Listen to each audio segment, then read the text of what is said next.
C'est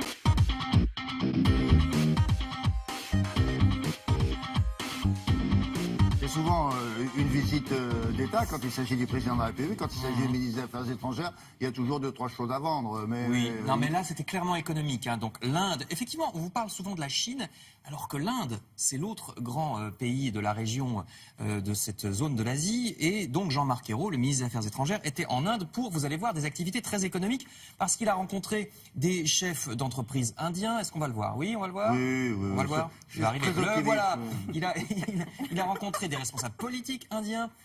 Il était accompagné d'une soixantaine d'entrepreneurs français, vous le voyez, dans le secteur de l'énergie, de l'eau, de l'agroalimentaire, des transports. Il a participé à un sommet économique. Il a vanté les automobiles de chez Renault, vous le voyez. Il a visité le tout nouveau métro de la ville de Bangalore qui a été construit en partenariat avec la France. Vous voyez, là, il visite le nouveau métro. Ah, mais il a gardé son collier, là. Non, on lui a donné, en signe de bienvenue. Donc, il est dans le métro de Bangalore. Alors, c'est vrai qu'on vend aussi des armes en Inde. En Inde, on leur vend des Rafales, par exemple. Même, oui, voilà. Vous voyez, 36 Rafales en ce moment pour 8 milliards.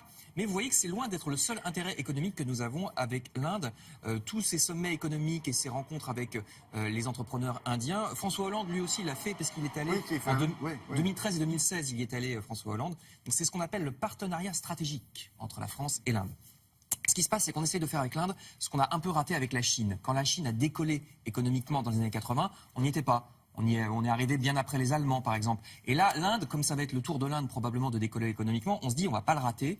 Donc on veut s'associer vraiment à l'Inde. Pour l'instant, on commerce avec eux que pour 8 milliards par an.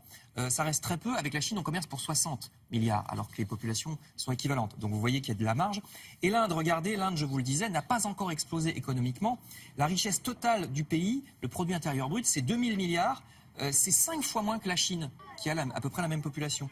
Donc on mise sur le fait que l'Inde va décoller économiquement. Le développement reste encore à faire, c'est pour ça qu'on veut en être avec des entreprises françaises qui investiraient là-bas pour profiter de ce développement. Oui, très belle gare, c'est une gare.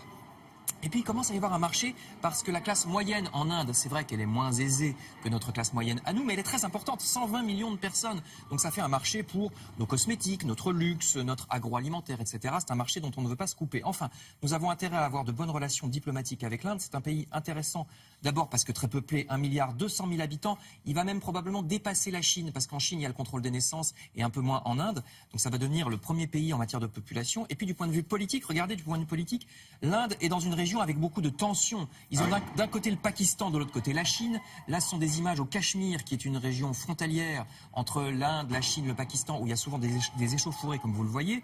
Parfois même, le Pakistan arraisonne des navires indiens et met les pêcheurs en prison. Ensuite, il les relâche parce que l'Inde fait la même chose, donc ils s'échangent les prisonniers. Il y a vraiment des tensions avec les frontières des voisins de l'Inde. Il y a aussi l'Afghanistan qui n'est pas très loin.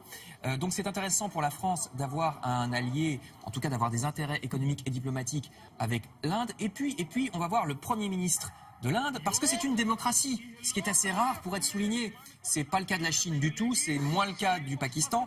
L'Inde est une démocratie. Ce monsieur, le Premier ministre Narendra Modi, est élu démocratiquement. Il fait du yoga aussi par ailleurs. Donc c'est forcément. C'est pas surprenant. Hein. Obligatoire, c'est comme le camembert chez nous. Donc pour une fois, on a la conscience. Quasiment un ministre du yoga. Là. Donc ça se trouve, c'est vrai. Donc oui, c'est vrai, vous le savez.